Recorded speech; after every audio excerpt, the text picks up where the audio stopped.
Hi everyone, I'm Gary Cormier. I'm the Senior Director of FAS HR Consulting. I've been in HR for a total of 35 years, 8 of which has been at Harvard. My name is Annie McGough. I'm a program coordinator with FAS Human Resources, and in my non-Harvard life, I write young adult fiction. As you might already be aware, performance management has begun to shift from a one-time annual conversation to ongoing coaching conversations throughout the year. The shift is not only happening at FAS or Harvard, it's taking place in most market workplaces, regardless of the sector. The most important part of managing performance is the conversation that a manager will have with their employees. Given this, we're once again focusing on the performance conversation. This year in particular, we're focusing on the ongoing nature of these conversations. During the webinar series, we'll talk about what that looks like. We'll discuss practical ways to have ongoing coaching conversations, and we'll cover ways to manage conversation roadblocks.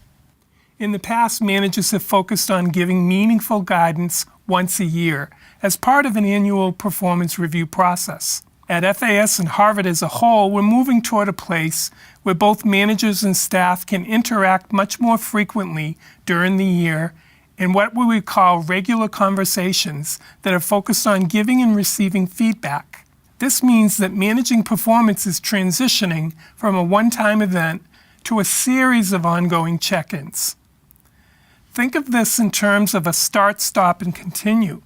You should start to have regular and ongoing performance coaching conversations. You should stop focusing on giving meaningful guidance only during the performance review time, and continue to keep track of priorities and goals of someone's performance on the performance conversation form. As both managers and staff continue to move in this new direction, having frequent informal organic conversations will become your new normal. As managers and staff work together to start, stop, and continue in these areas, it's important to note that everyone has a role in performance conversations. Managers will set the tone and direction and are expected to give meaningful, ongoing, and timely guidance to their staff. Staff also have a crucial role to play. All staff are encouraged to seek out the guidance and feedback they need to be successful. Staff should also keep track of their accomplishments throughout the year on the performance conversations form. There are real benefits to frequently giving and receiving feedback and guidance throughout the year. At work, we're all trying to sort out if we're doing what we're supposed to be doing and if we're doing it well. Think of this as a journey. Guidance is the roadmap to get you to the end point of that journey. Wouldn't you rather get minor course corrections along the way through support, feedback, sharing of insights, and coaching from your manager, instead of getting these things at the very end of your journey? It's like trying to drive to California, but accidentally driving to Florida before your GPS tells you you've gone the wrong way. We don't want to drive all the way to Florida before we get course corrected. We want to be rerouted as soon as we veer off course to save ourselves time, energy, and effort, and to get where we're trying to go in the best way possible.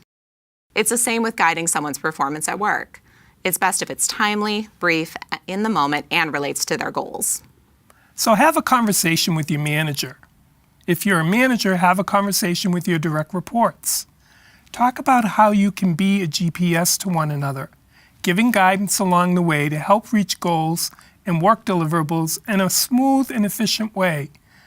The Performance Conversations Forum is a tool for you both to keep track of the ongoing conversations, to set the goals and priorities and out-of-the-box ideas, and also to summarize the annual insights as the year winds down.